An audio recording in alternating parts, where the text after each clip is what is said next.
Good morning. This is Malcolma with FTD and Me.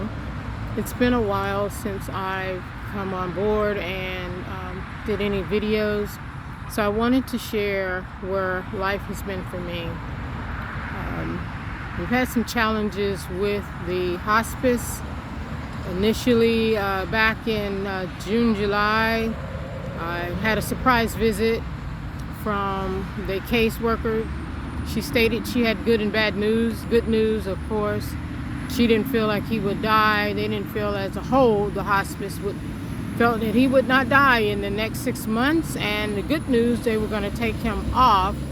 The bad news for me, rather, was going to take him off of hospice. The first thing I said to her were, "You're not God. Who are you to choose when someone live and die?" She said, "Oh, but things are going so well. We don't see him dying in the next 6 months." And that was back in June the first time. Okay, that was June. This is where my husband lay at rest today, October 7th. For 30 days, this is his place. So you see, obviously she's not God. The second thing is having hard challenges before you in trying to get someone that genuinely cares about the person, that wants to sit with the person. He at that point is nonverbal, non-combative, which means he's not fighting anyone, he's not running away. It was almost as if you had a 1-year-old, hadn't got to the 2-year-old where they're going to run away. So he was basically sitting in the chair, and he would sit there until you actually got him out of the chair. He would need to be changed physically, everything. His answer was yes to everything. So the majority of my time has been caring for him and fighting hospice, which should have made life for both of us, his end of life, as well as me going through that transition, as easy as possible. However, I went through them taking him off, having to sign the papers, then having to go through and fight the decision to find out. The first time, she told me 30 days in advance, and they said, "No, we're dropping that case. You can't do that." She came back again a week later with the same documents for me to sign again. And they did not include all of the documents when they forwarded their documents over. So they closed the case again. Thank God we had another nurse to come out, a nurse named Carolyn that came out the last time she was setting herself up to dismiss him from hospice, because he wasn't going to die in 6 months. And this was in July. She had been his nurse before, so she knew him. She knew what his weight looked like. She knew what normal looks like for him. And she agreed with me that he should not come off hospice, that there are some changes there. I had also tried to educate them that FTD doesn't always work like some of the other dementias. You know, you put everyone in one bowl. All peanut butter doesn't taste the same. It may look the same, but it doesn't taste the same. So people are not the same. Their paths in life are not the same. And they can have the same disease and still not go through it the same. With that, they decided to keep him on. He had that coughing and rattling that I had been complaining about for over a month. Truly complaining about for over a month. Which is something no caregiver should ever have to do, is to fight and complain with the medical staff that are there to help them. Now, I understand that hospice is end of life, but let God end his life. I don't need your help for that. I won't go through that whole thing, but again, the help that was there, they slept more than he did, and just very unattentive. just show up sometimes when they want to, and had complaints, and I did no home chores for them. None. I had none for them to do. The only thing I asked him to do is to pay attention to him, because he would have these myoclonic seizures.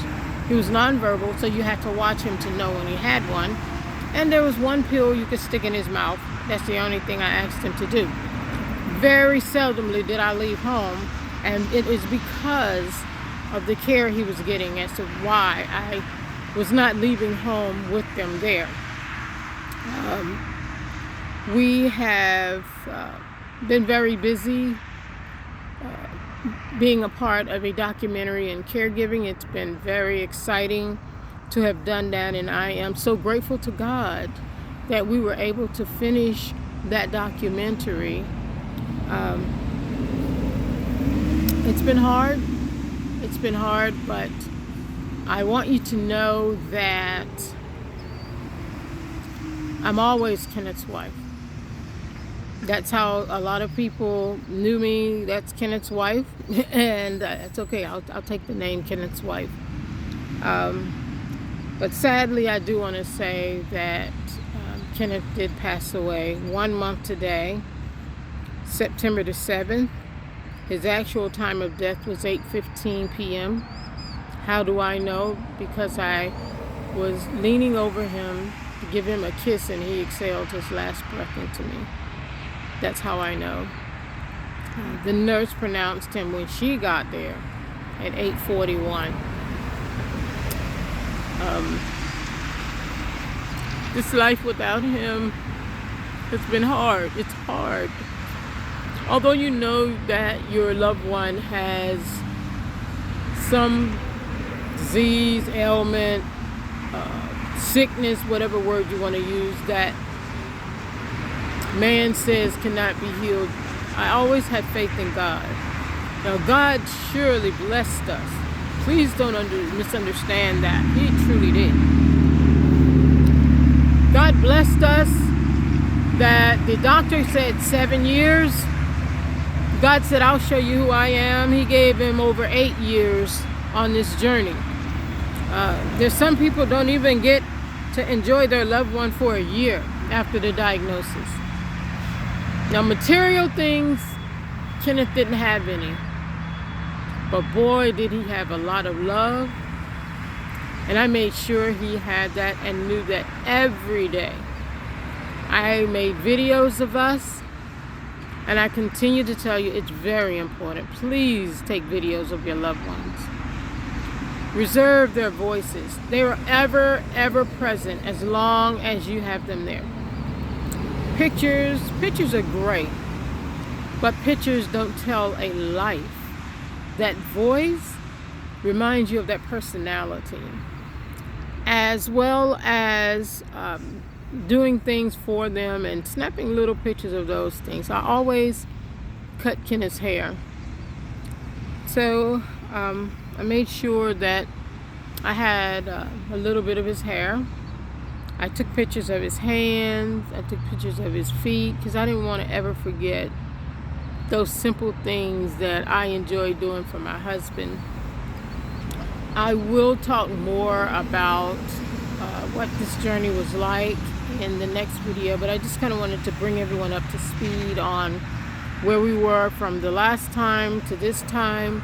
And then in the next video, I will break it down, starting with where we are with caregiving as the assistant, and then I will make a few more videos to bring you all the way up to his service itself.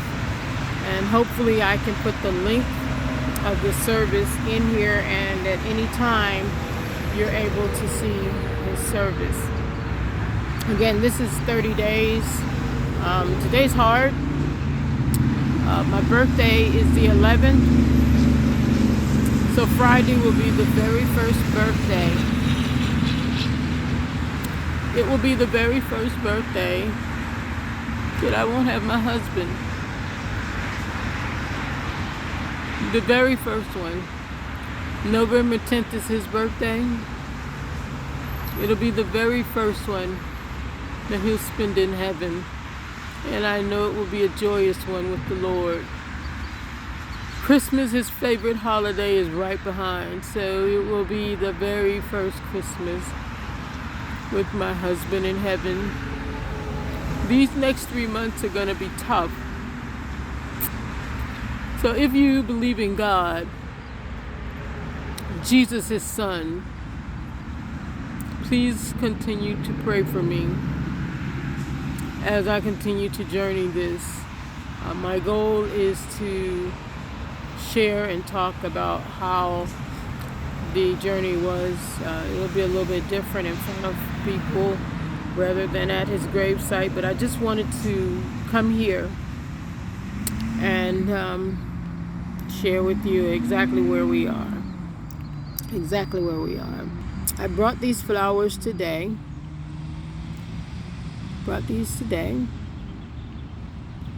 So that I can put them here to commemorate 30 days of him being free. All the white stuff you may see that's there, that is fire ant killer. I don't wait for someone to take care of his things. I do it myself. So I come every day, and when I feel I can no longer come every day, and it's okay, then I'll come when I come. I just want to get him a headstone. I feel like he doesn't have a name. He's just here until I can be able to afford the headstone for him. So I will talk to you later. I hope the cars going by don't bother you, but it is one of the reasons why Kenneth and I chose this Memorial Garden, because it's across from the QT on 138 here in Conyers. We both love coffee, so he said he liked QT. It is right near a tree, and Kenneth loved Mother Earth, and it's on a busy highway. He said there's always cars going by, there's always something happening. So that's why we chose here. Love each other, because right now is all we have.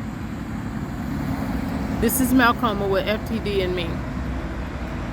Have a beautiful October 7th.